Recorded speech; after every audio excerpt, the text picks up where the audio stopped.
Mereka berdua adalah anak yang dilahirkan dengan kemampuan sihir. Reina bisa mengeluarkan api dari dalam tubuhnya. Lalu Nori bisa berubah dirinya menjadi hewan apa saja yang ada di dalam pikirannya. Namun terkadang ia belum terlalu bisa menyempurnakan bentuk hewan yang ia keluarkan. Kini Nori bersama anak-anak lainnya yang punya kekuatan sihir akan masuk ke dalam sekolah sihir yang sangat diidam-idamkan oleh anak-anak yang punya kekuatan sihir. Jalan menuju ke sekolah sihir itu ada di tengah hutan ini, dan mereka harus melewati portal yang akan membawa mereka ke sekolah impian. Di sini banyak sekali anak-anak dengan kekuatan sihir yang sangat unik. Ada yang bisa mengeluarkan kembang api dari tangan, ada yang bisa terbang, ada yang bisa telekinesis, berbicara dengan hewan, dan bahkan bisa berubah menjadi hewan. Apa yang mereka lihat membuat anak-anak ini sangat takjub dengan keindahan sekolah sihir ini. Kepala sekolah sihir pun menjelaskan kekuatan-kekuatan apa saja yang bisa dilatih di sekolah ini. Lalu saat kepala sekolah menjelaskan mereka bisa melatih orang yang bisa berubah menjadi hewan, Nori tampak sangat percaya diri dan merasa kekuatannya layak diterima di sini.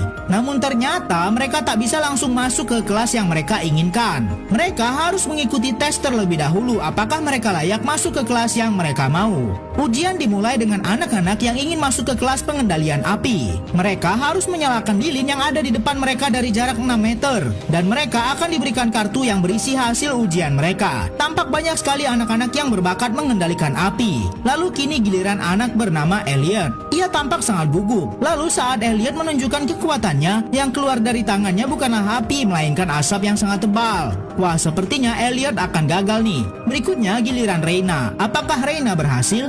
Anak ini harus berubah menjadi kucing selama 5 detik agar bisa lolos masuk ke sekolah sihir yang sangat terkenal. Tapi saat penguji mulai berhitung, pada detik ketiga anak itu malah tidak bisa mengendalikan kekuatannya dan malah mengeluarkan sayap seperti naga. Tubuhnya pun semakin lama semakin membesar. Tampak wajah kekecewaan dari semua penguji. Namun anak bernama Nori ini tetap percaya diri akan lolos. Sementara itu sahabatnya akan mengikuti ujian masuk ke dalam kelas pengendalian api. Tampaknya bagi Reina ujian berjalan dengan mulus.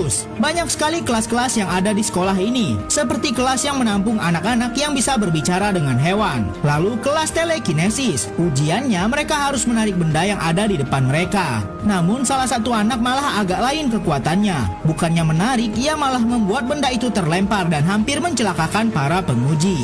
Selanjutnya kelas terakhir, yaitu untuk anak-anak dengan kekuatan bisa terbang. Ujiannya mereka harus melayang selama 5 detik dan mendarat dengan mulus. Tapi salah satu anak tampak gelisah saat akan gilirannya. Lalu saat ia melepaskan tas yang dibawanya, anak ini malah melayang dengan kencang dan tak bisa turun lagi. Ternyata ia tak bisa mengendalikan kekuatan terbangnya, sehingga pantas saja ia harus membawa pemberat di dalam tasnya. Setelah ujian selesai, anak-anak pun